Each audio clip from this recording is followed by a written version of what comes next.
Nos alegra que estudies con nosotros la lección de la escuela sabática de este nuevo trimestre. Qué lindo trimestre. De parte de La Voz de la Esperanza, bienvenido, bienvenida.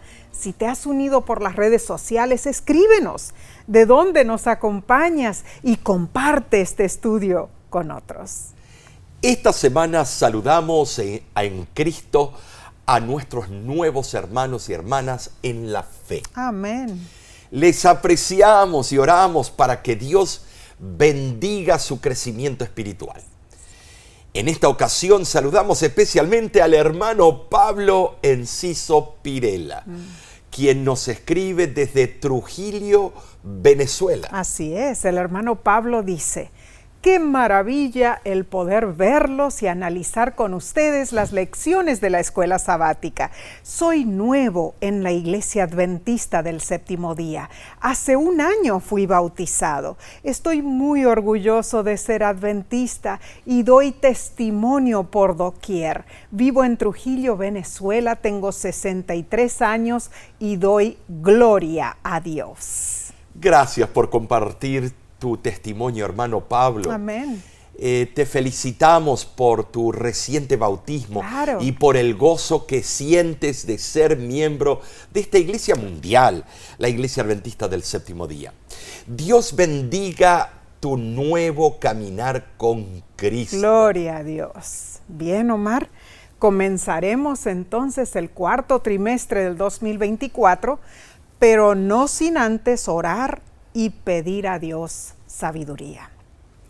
Querido y amoroso Padre Celestial, te damos gracias, Señor, por darnos este privilegio de estudiar tu santa palabra.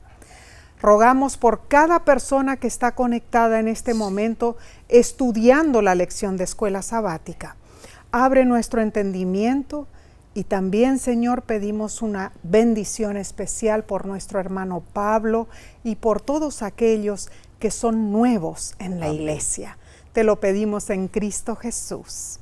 Amén. Amén. Amén. El cuarto trimestre del 2024 lleva el título general de Temas en el Evangelio de Juan. Los autores son Edward Zink y Thomas Shepard. El doctor Zink fue director asociado del Instituto de Investigaciones Bíblicas de la Asociación General de los Adventistas del Séptimo Día. Él vive en Maryland.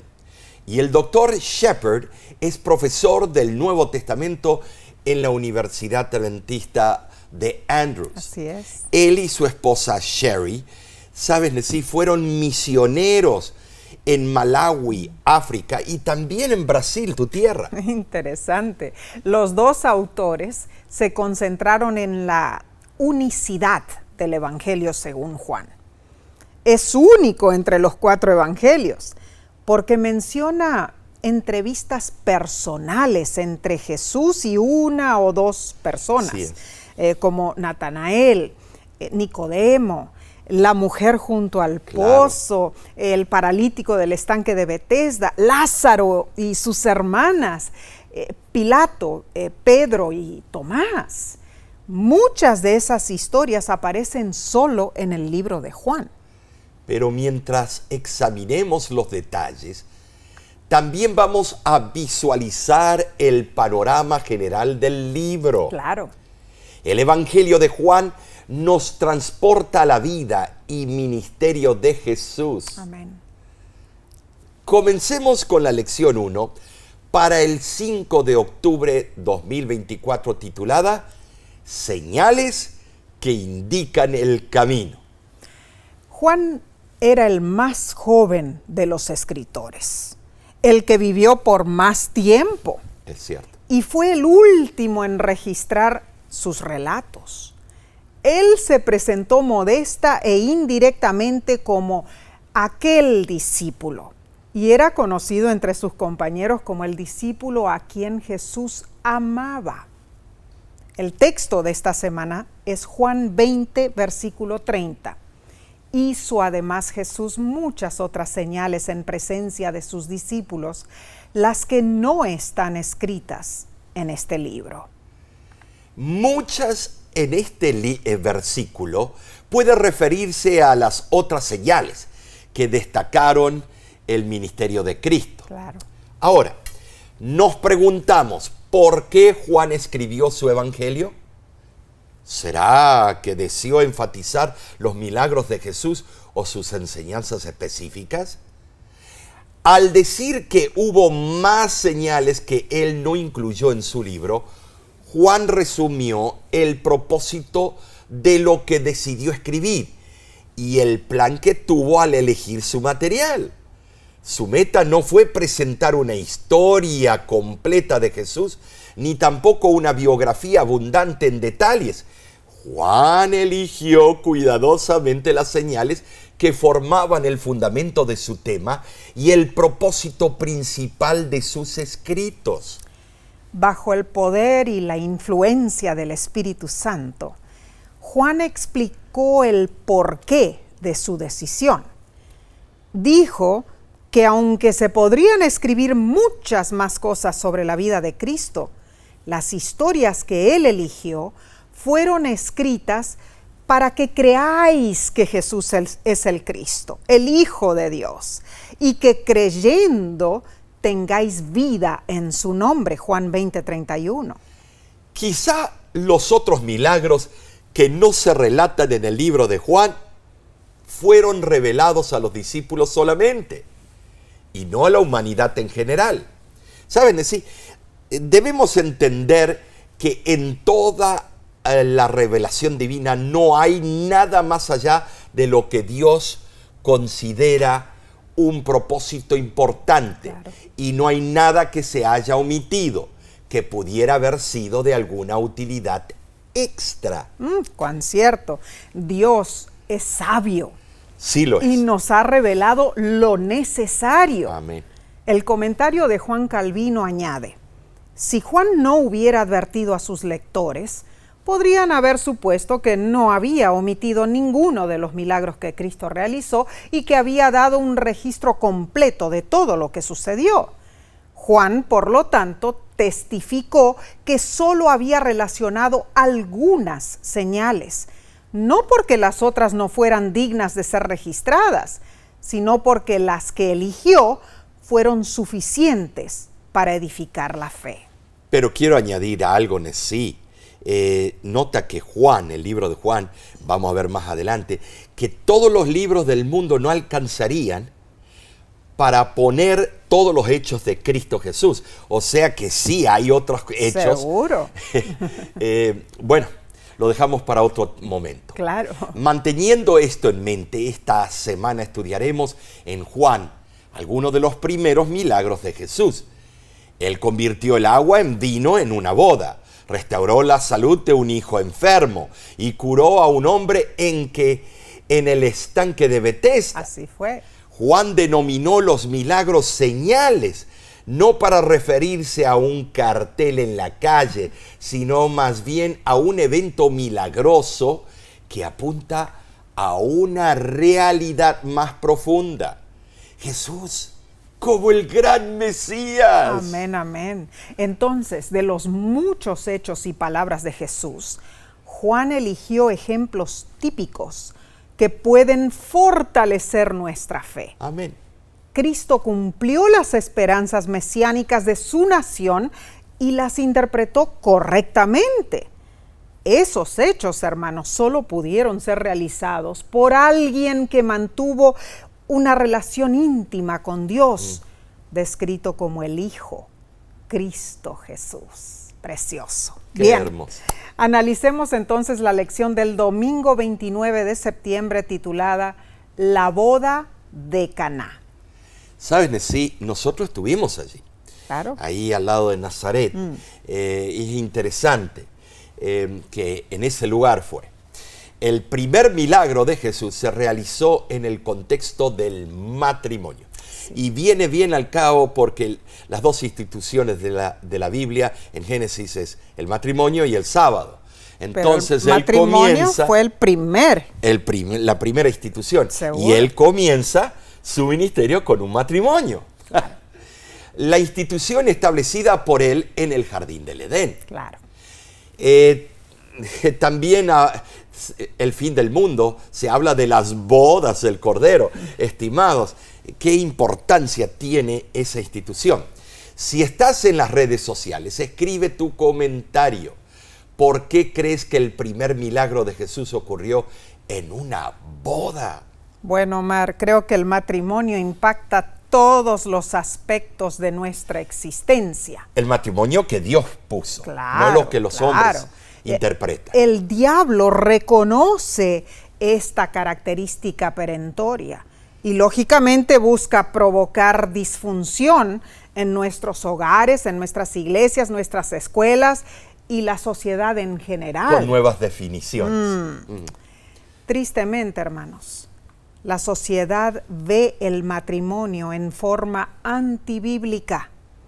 Millones de matrimonios de orientación mixta practican vidas sexuales divergentes. Ese nunca fue el propósito de Dios. En promedio, los matrimonios heterosexuales en Estados Unidos duran solo unos 6 años.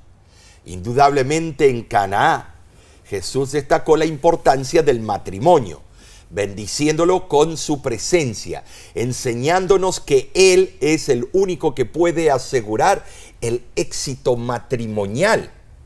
Cuando Dios está en el matrimonio, su amor se desborda hacia nuestros cónyuges. El primer milagro de Jesús es aplicable a nuestra cultura posmoderna y debería alentarnos a regresar a la unión original que Dios bendijo entre un hombre y una mujer. Lee Juan capítulo 2, versículos 1 al 11 como tarea. Jesús salió de Betábara, cerca del río Jordán. Caminó ese día, todo el día siguiente y la mayor parte del tercer día, una distancia de unos 105 kilómetros, 65 millas. Si el bautismo de Jesús se realizó durante la fiesta de los tabernáculos, ese viaje ocurrió en diciembre, unos 2 meses después que Jesús salió de Nazaret. El imperio bizantino identificaba a Caná con Kafar Caná, 6 kilómetros de Nazaret. Pero ahora se piensa que Caná estaba en Kirvet Cana, 13 kilómetros al norte de Nazaret. ¿Saben así?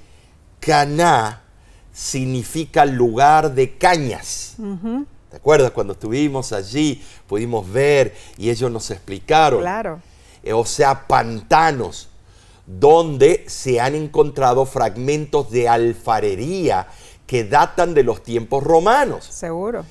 Según la historia de Tiglat-Pileser III de Asiria, de los años 745 al 727 a.C., conquistó una ciudad galilea llamada Caná.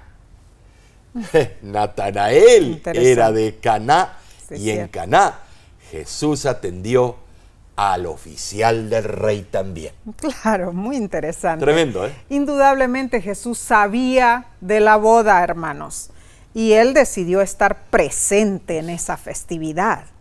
Ahora, Juan, Andrés, Pedro, Felipe y Natanael fueron invitados porque acompañaban a Jesús. Y ellos dieron testimonio de que Jesús ya había comenzado su obra como maestro.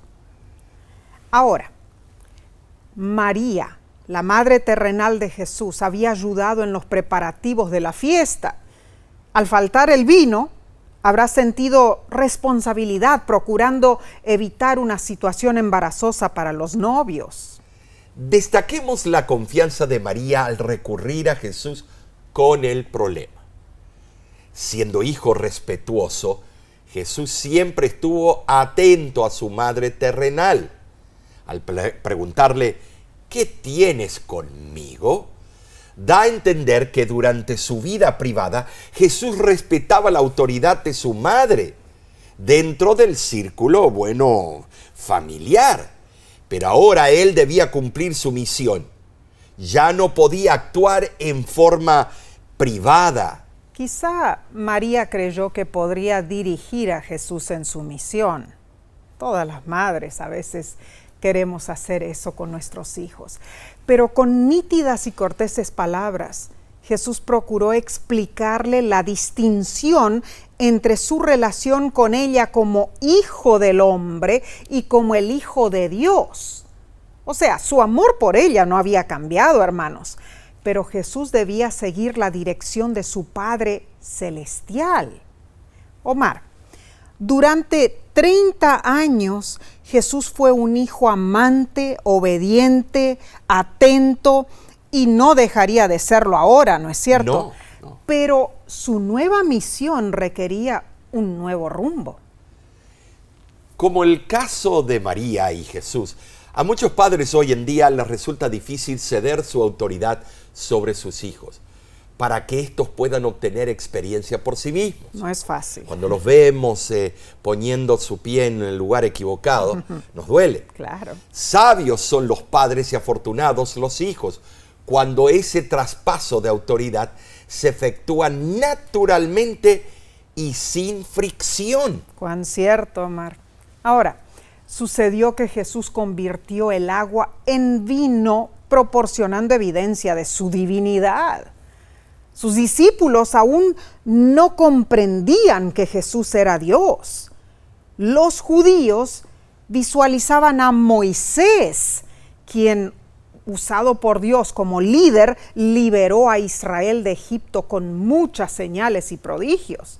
O sea, Moisés era, en cierto sentido, su salvador. Pero sí, las profecías señalaban que vendría un profeta como Moisés a Israel. Ese profeta era Jesús. Amén. Y al realizar su primera señal en forma simbólica, Jesús recordó a los presentes de la liberación de Israel de Egipto. Claro. Recordemos que el río Nilo era un recurso principal y una deidad para los egipcios. Una de las plagas afectó a ese río. Oh, sí. Sus aguas se transformaron en sangre. En Caná, Jesús realizó un milagro similar, pero en vez de convertir el agua en sangre, la convirtió en vino. Maravilloso. Ahora, el agua provino de 6 tinajas, normalmente utilizadas para purificación en los rituales judíos. Interesante. Ese hecho vinculó aún más el milagro de Jesús con el tema bíblico de la salvación. Al relatar el incidente de transformar agua en vino, remitiéndose al Éxodo, Juan señaló a Jesús como el libertador. Amén y amén. ¿Y cómo reaccionó el maestresala de la boda al probar el vino? Bueno, se sorprendió por la calidad de la bebida y sin saber que Jesús había realizado el milagro, pensó que habían dejado la mejor bebida para el final. Increíble. Ahora, ¿qué del vino, Omar? El término oinos, ¿no? Sí. Es lo que dice en el griego, se usa tanto para jugo de uva fresco como fermentado. Claro. Elena de White afirma en El Deseado de toda la gente que el jugo producido por Jesús no era bebida alcohólica. Fue un milagro maravilloso y todos quedaron asombrados en esas bodas. Bien, continuaremos con el estudio del lunes 30 de septiembre titulada La segunda señal en Galilea. Jesús realizó milagros que indujeron a muchos a creer en él. Juan registró esos milagros para que muchos más creyeran en Cristo Jesús. Amén. Al continuar escribiendo, Juan recapituló el primer milagro realizado en Caná, antes de proseguir con el segundo milagro. Leamos Juan, capítulo 4, versículo 46 al 53. Mira lo que dice. Vino pues Jesús otra vez a Caná de Galilea, donde había convertido el agua en vino. Y había en Capernaum un oficial del rey cuyo hijo estaba enfermo. Cuando oyó que Jesús había llegado de Judea a Galilea, vino a él y le rogó que descendiese y sanase a su hijo, que estaba a punto de morir. Entonces Jesús le dijo, si no viereis señales y prodigios, no creeréis. El oficial del rey le dijo, Señor, desciende antes que mi hijo muera. Jesús le dijo, ve, tu hijo vive. Y el hombre creyó la palabra que Jesús le dijo, y se fue.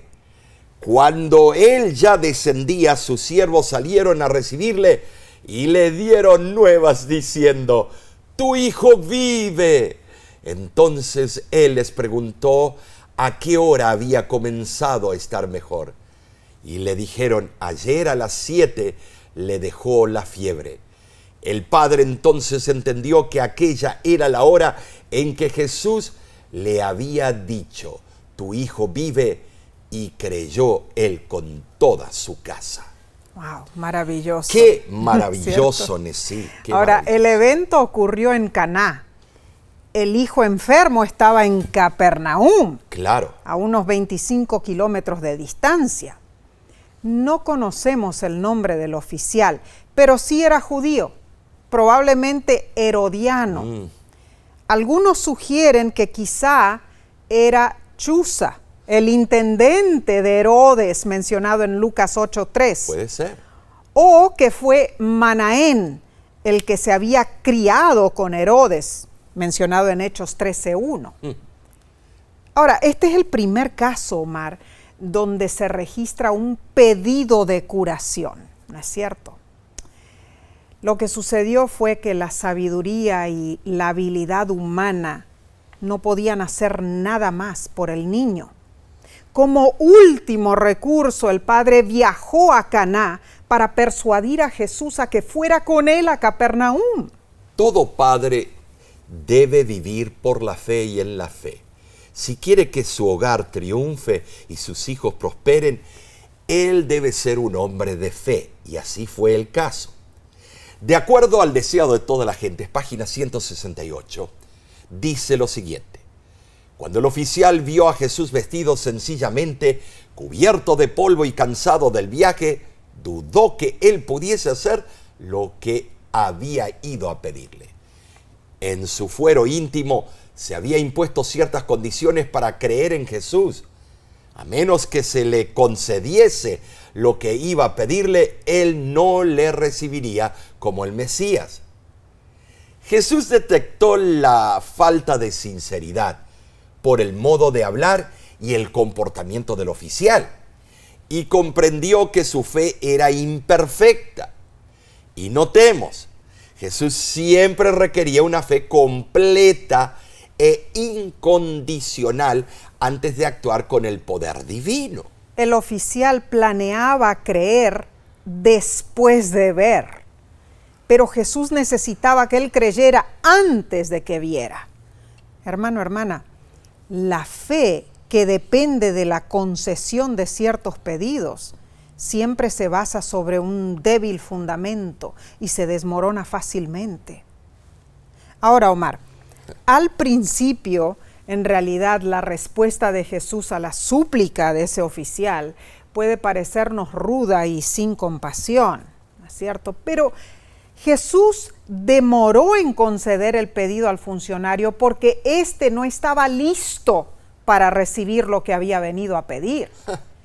En su condición, él no merecía recibir nada de Jesús, y Jesús no podía hacer nada por él hasta que él comprendiera su gran necesidad y estuviera dispuesto a ser movido por una fe confiada e incondicional. Por esa razón, Jesús no le contestó ni sí ni no, y el oficial comprendió que su pedido no había sido concedido ni había sido negado.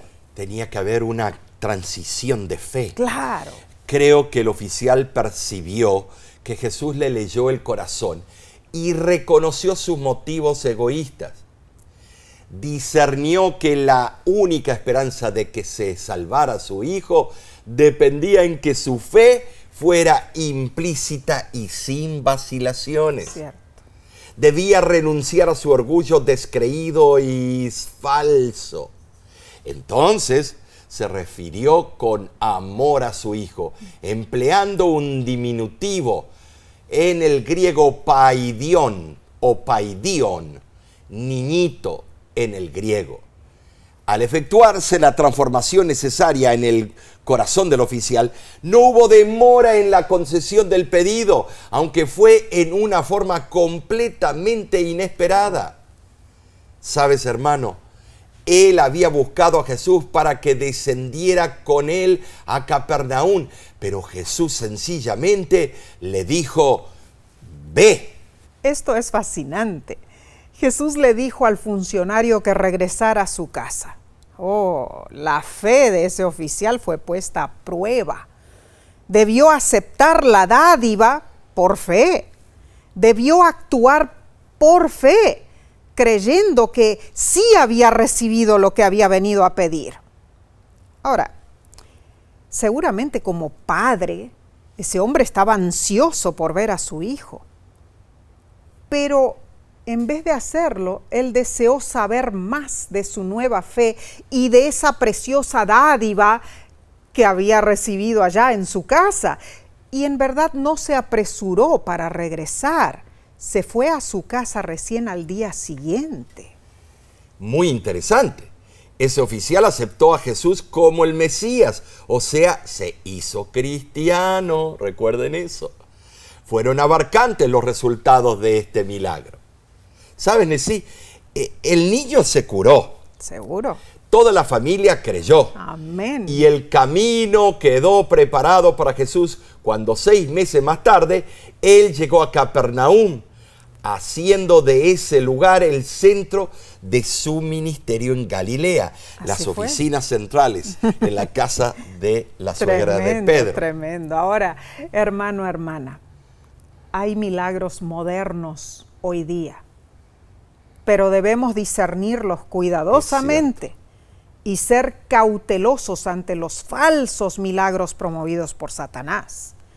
Los actos sobrenaturales de Dios, que ocurren más allá de las leyes naturales, siempre están sujetos a la voluntad de Dios. Es cierto. Y tienen el propósito de revelar su poder, de bendecir a las personas y de confirmar su mensaje de salvación. Ay, Omar, muy estas claro, muy claro. Hermosas enseñanzas en verdad. Bien, pasemos entonces a la lección del martes 1 de octubre titulada El milagro del estanque de Betesda. Tremendo. Nosotros estuvimos allí, pudimos caminar, entrar en los recovecos y todo. Sí. Se creía que un ángel provocaba movimiento en el agua y el primer enfermo que entrara al agua era sanado. Lógicamente, los pórticos de esa piscina se llenaban de personas que esperaban curarse cuando el agua se agitara. Seguro que sí. Bueno, Omar, como dijiste, hemos visitado allí ese estanque de Betesda, localizado a una distancia peatonal del centro de Jerusalén. Claro, claro. Los arqueólogos lo redescubrieron en 1871. Originalmente el estanque tenía 2 secciones. De un lado tomaban agua las ovejas, del otro lado se bañaban las personas. Entonces en esa segunda sección había 5 pabellones y allí la multitud de enfermos se atropellaba buscando la curación del agua agitada, ¿no es cierto? Tremendo, sí. Cuando Jesús pasó junto al estanque, vio la multitud doliente y quedó impactado. ¿Te imaginas verlo a Cristo? Ver tantas personas, algunas gravemente enfermas, esperando y esperando que el agua se agitara. Pobrecitas. Sí. Jesús vio su oportunidad. Seguramente su deseo era sanar a todos. Claro. Pero era sábado y eso produciría prejuicio por parte de los judíos, Cierto. quienes buscaban interrumpir su ministerio. Wow. Iban a hacerlo en forma prematura. Uy, uy, uy. Bueno, sin embargo, con compasión, Jesús vio un caso de suprema miseria. Leamos Juan capítulo 5, versículos 2 al 5. Y hay en Jerusalén un estanque llamado en hebreo Betesda, el cual tiene 5 pórticos. En estos yacía una multitud de enfermos, ciegos, cojos y paralíticos, que esperaban el movimiento del agua, porque un ángel descendía de tiempo en tiempo al estanque y agitaba el agua, y el que primero descendía al estanque después del movimiento del agua quedaba sano. y había allí un hombre que hacía 38 años que estaba enfermo. ¿Te imaginas tú 38 años esperando? En el siglo III, Tertuliano consignó la tradición de que un ángel agitaba el agua.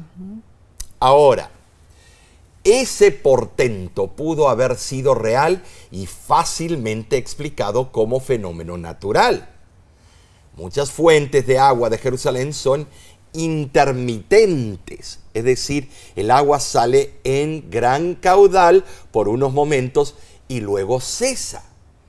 Si el estanque de Betesda era surtido por una de esas fuentes, la presión del agua podría fácilmente agitar la calma del estanque.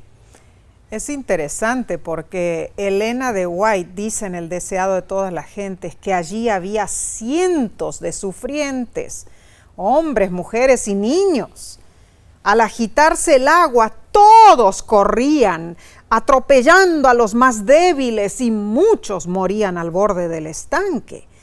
Había tanta gente que incluso construyeron refugios de protección contra el calor del día y el frío de la noche. Lógicamente, mientras más egoísta, determinada y más fuerte fuera la persona, era más probable que llegara primero al estanque para ser curada. La improbabilidad de cura era altísima para los más necesitados. Quizá por eso Jesús eligió el peor caso. El inválido estaba solo, sin amigos, tullido por la parálisis. Su caso era exasperante y Jesús retóricamente le expuso la pregunta: ¿quieres ser sano? Era evidente que sí. Claro. ¿Quién no quiere ser sano?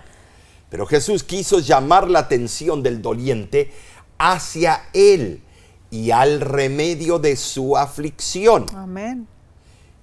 Y el enfermo dijo: no tengo a nadie.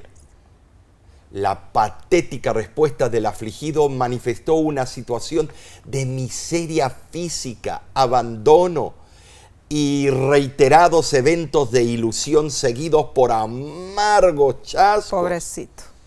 Claramente su esperanza radicaba en el estanque. Ni le pasaba por la mente que Jesús podía sanarlo por otros medios. Wow. Ahora notemos, Jesús no intentó refutar la superstición acerca del estanque, ni puso en duda las causas de la enfermedad del hombre. Más bien, mediante un enfoque positivo, le ordenó: levántate, toma tu lecho y anda. Y el hombre obedeció. Física y espiritualmente entró en una nueva forma de vida. Maravilloso. Pero los músculos estaban atrofiados. Pero ese fue el milagro. ¡Qué bárbaro! Este fue el primero de los 7 milagros registrados, realizados en sábado.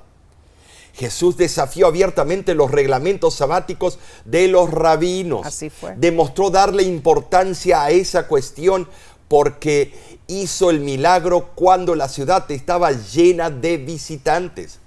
Asimismo, destacó su repudio a las tradiciones. Claro. Jesús realizó el milagro y le dio publicidad, haciendo que el hombre cargara su lecho. Más peor, ¿no es cierto? Creo. Elena de White en El deseado de todas las gentes, página 172, dice: Jesús no pide a este enfermo que ejerza fe en él. Dice simplemente: levántate, toma tu lecho y anda. Pero la fe del hombre se aferra a esa palabra. En cada nervio y músculo pulsa una nueva vida y se transmite a sus miembros inválidos una actividad sana. Dedica su voluntad a obedecer la orden de Cristo y todos sus músculos le responden. De un salto se pone de pie y encuentra que es un hombre activo. Maravilloso. Ahora, sabes, Nessie, a menudo muchos relacionan la enfermedad física con la violación de las leyes espirituales o de la salud. Nuestro mecanismo humano es una creación integrada e interrelacionada. Lo que impacta una dimensión afecta a la otra. Así es. Pero debemos evitar juzgar a otros, atribuyendo las dolencias físicas a la violación de la ley divina, porque todos, en un momento u otro, sucumbimos al pecado. Cierto. Es desalentador decirle al que sufre que por su pecado merece lo que le atormenta. Como hizo Jesús, nuestra actitud comprensiva debe superar nuestro impulso de crítica. Jesús demostró ese principio al curar al hombre junto al estanque. ¡Wow! Qué alentador e instructivo es saber que Jesús no se involucra en un análisis crítico de las causas de nuestras enfermedades, hermanos. El hombre ya había sufrido por 38 largos años su incapacidad. ¿Por qué añadir más a su culpa y sufrimiento? Es cierto. Jesús lo eligió específicamente para demostrar su anhelo de usar su poder divino para ayudar a los más desamparados. Gran lección para nosotros, sí, ¿no es cierto? Sí, precioso. Daremos seguimiento con la parte del miércoles 2 de octubre titulado Corazones duros. El paralítico sanado alababa a Dios y se regocijaba en la fuerza que acababa de recobrar. Amén. Se encontró con varios fariseos y les contó cómo había sido curado, pero les sorprendió la frialdad con que escucharon su historia.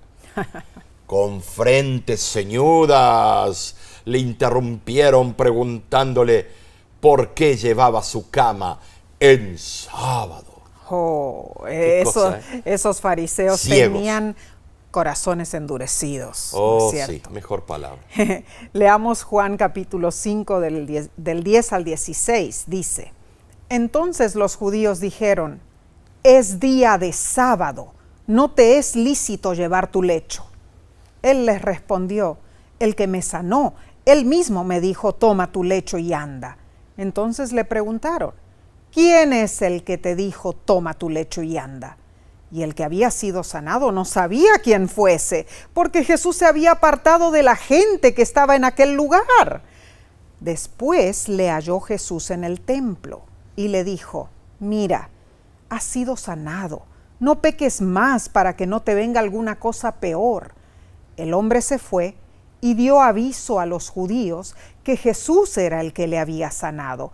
Por esta causa los judíos perseguían a Jesús y procuraban matarle, porque hacía estas cosas en el día de sábado. Qué terquedad, ¿no es cierto? Mediante este milagro, comprobamos que Jesús es el diseñador y el Señor del sábado. Claro que sí. Además de Jesús intencionalmente realizó muchos otros milagros en sábado para enseñarnos que ese día especial debe destinarse a ser una bendición para nosotros y no una carga. Claro. Pero si una persona se empecina en mantener su corazón insensible por mucho tiempo, eso la conducirá a tener un corazón endurecido, duro. Seguro que sí, Omar. El corazón de los fariseos estaba en contra de Jesús desde el principio. Claro. Porque Jesús no encajaba en su molde religioso. Jesús no se adhería al rigor y a las minucias de sus rituales y tradiciones. Actuando así, deliberadamente ignoraban las cuestiones más importantes de la salvación. Analíticamente ellos pensaban, Es cierto. se permite atender a un enfermo en sábado en caso de emergencia, pero este hombre llevaba 38 años discapacitado, su curación no era una emergencia. Qué manera más ciega de ver las cosas, ¿no es cierto? Aún más, hermanos, ¿cuál fue la necesidad de que cargara su lecho? Así pensaban esos fariseos.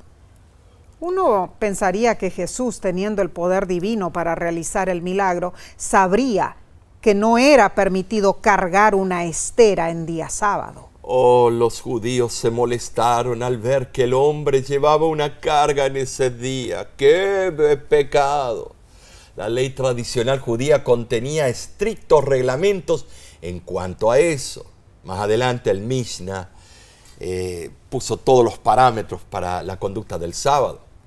Claramente Jesús buscaba llevarlos a verdades bíblicas profundas, más allá de las reglas y regulaciones creadas por el hombre, que en algunos casos habían sofocado la verdadera fe.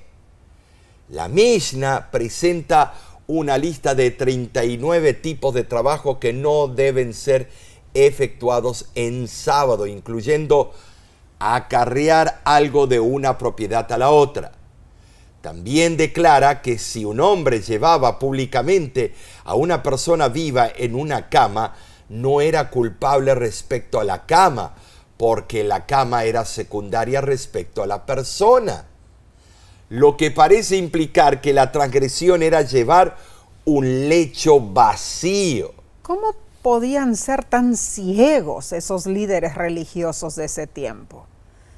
Probablemente fue debido a sus propios corazones corruptos y endurecidos.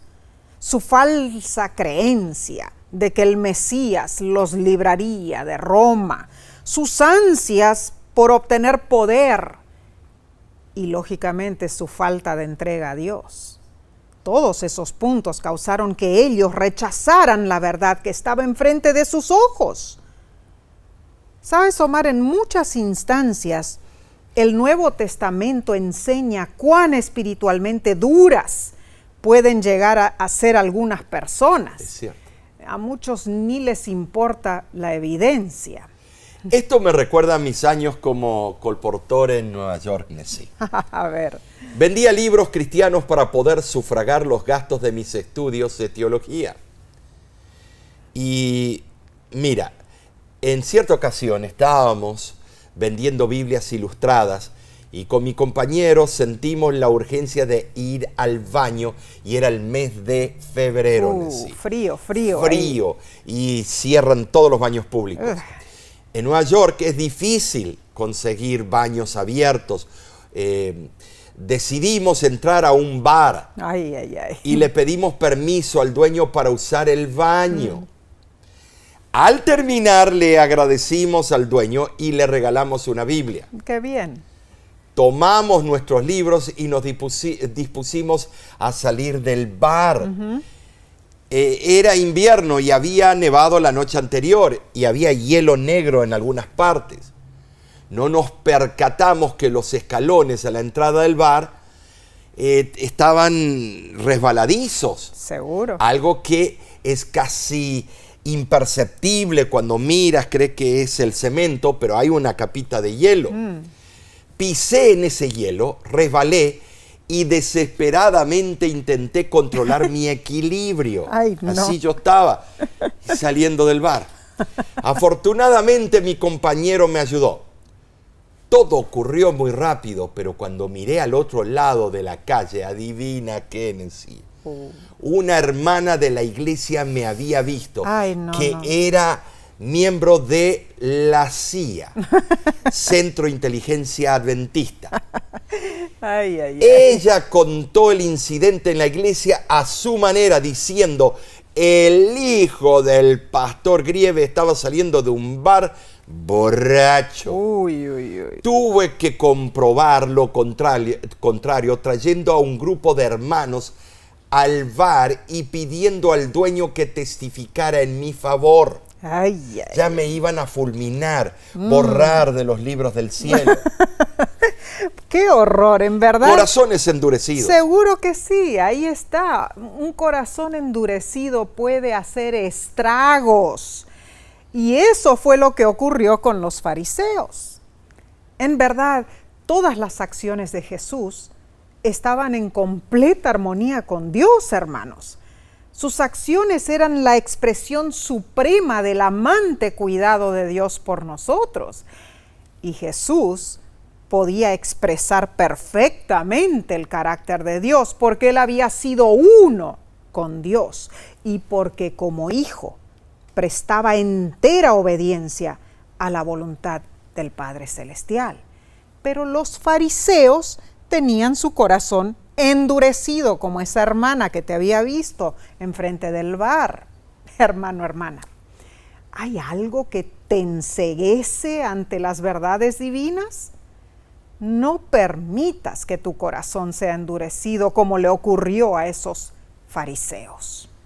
Bien, vayamos entonces al estudio del jueves 3 de octubre titulado Las afirmaciones de Jesús. Emocionante este estudio.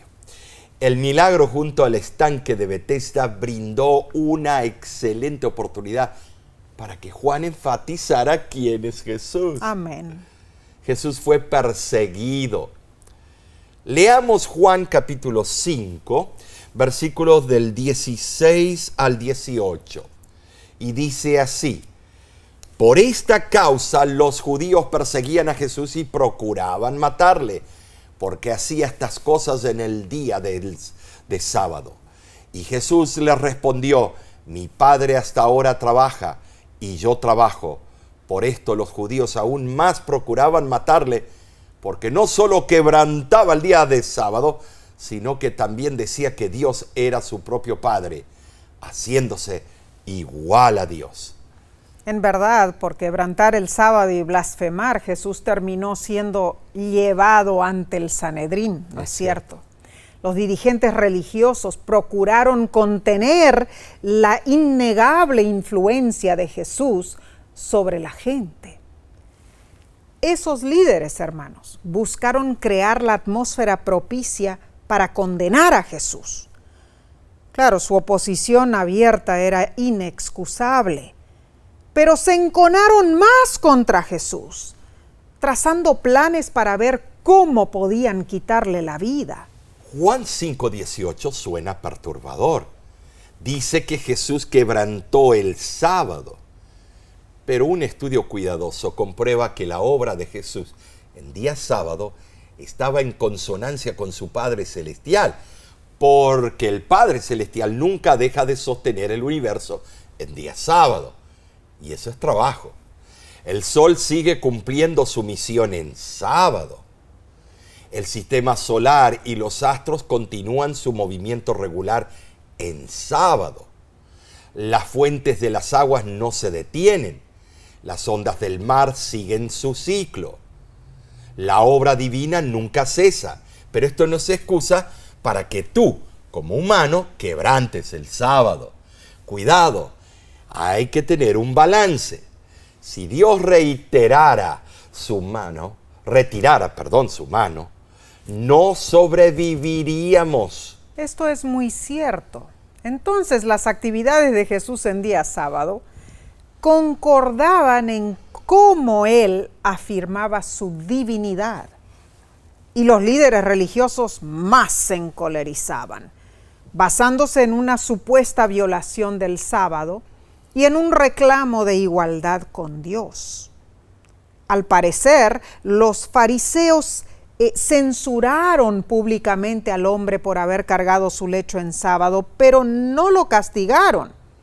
En contraste, procuraron matar a Jesús, el autor del milagro, porque había curado al hombre y porque le había ordenado que cargara su lecho en sábado. Notablemente, lo que Jesús prefirió hacer en este caso quizá lo hizo a propósito, para demostrar la falacia de las restricciones legales judías. ¿Qué hizo Jesús? Defendió sus acciones en 3 pasos. ¿Sabes, Nesí? En primer lugar, explicó su relación íntima con su Padre Celestial, indicando que Él y su Padre siempre armonizan, hasta el punto de que Jesús tiene el poder para juzgar y para resucitar a los muertos. Así es. En segundo lugar, Jesús mencionó a 4 testigos que dan testimonio fiel en favor de Jesús. Juan el Bautista, así es, los milagros que Jesús realizaba, el Padre Celestial y las Sagradas Escrituras. Finalmente, en tercer lugar, Jesús devolvió a sus acusadores la condenación de ellos. Wow. Contrastó su ministerio con el egoísmo de ellos. Muy importante. Les exhortó que serían condenados por Moisés. Y finalizó diciendo en Juan capítulo 5, versículo 46 al 47, si creyeseis a Moisés, me creeríais a mí, porque de mí escribió él. Pero si no creéis en sus escritos, ¿cómo creeréis a mis palabras? Bueno, Omar, podemos criticar a esos líderes religiosos, pero abundan los peligros de volvernos inamovibles en nuestras opiniones, ignorando el Espíritu Divino, que es el panorama más sabio. Hermano, hermana, debemos cuidarnos de confiar en nuestras ideas egoístas. Algunos afirman sus modismos, ¿no es cierto? Mi manera o la carretera. O pueden decir, es como yo quiero o nada. Básicamente dicen, bueno, yo tolero a todos, excepto a aquellos que piensan de manera diferente a la mía. Eso en sí es una contradicción, un oxímoron, una falacia tautológica, pero fácilmente se convierte en una estructura básica y aceptable, inclusive en la mente del creyente, hermanos. Oh, Satanás sutilmente tergiversa todo. Cierto. Nuestro intelecto puede llegar a ser tan afectado por el pecado que a menos que renovemos nuestro entendimiento constantemente mediante el estudio de la palabra de Dios, inevitablemente tenderemos a justificar como viables nuestras ideas egoístas. Wow, Omar, esta es una temática súper profunda. Tremendo. Pero se nos ha acabado el tiempo. Así que recapitulemos las valiosas enseñanzas de esta lección. Número 1, el primer milagro de Jesús ocurrió en el entorno de la institución que Él mismo creó, el matrimonio. Número 2, el segundo milagro de Jesús tuvo ramificaciones abarcantes. El niño se curó, el oficial del rey y toda su familia se convirtió y se pavimentó el camino para el ministerio de Jesús en Capernaum. Número 3, Jesús eligió sanar al paralítico junto al estanque para demostrar su anhelo de ayudar a los más desamparados y enseñar a los fariseos importantes lecciones sobre el sábado. Número 4, todas las acciones de Jesús estaban en armonía con su Padre Celestial, pero un corazón endurecido causa estragos, y eso fue lo que ocurrió con los fariseos. Y número 5, debemos cuidarnos de volvernos inamovibles, confiando en nuestras ideas egoístas e ignorando el Espíritu Divino. Con estas significativas pinceladas celestiales, damos inicio al cuarto trimestre del 2024. Amén. La próxima semana, la lección se titula Signos de Divinidad. Sintonízanos por este mismo medio y estudiemos juntos. Asimismo, no te pierdas el tema de este viernes titulado El certamen de Mr. Universo. ¿Cómo es eso, Mar? Resulta que en los tiempos de Israel, en el tiempo de Samuel, él fue mandado por Dios a elegir entre los mejores jóvenes con el mejor potencial para ser el futuro rey. Y hizo un certamen. Increíble. Vamos a ver lo que pasó. Tremendo. Agradecemos tu compañía y tu disposición al compartir estos estudios con otros. Y te agradecemos por apoyar financieramente el Ministerio La Voz de la Esperanza. Si deseas obtener más información, visita nuestra página lavoz.org. Y de nuestra parte, y La Voz de la Esperanza, te decimos a ti que Dios te bendiga ricamente. Amén.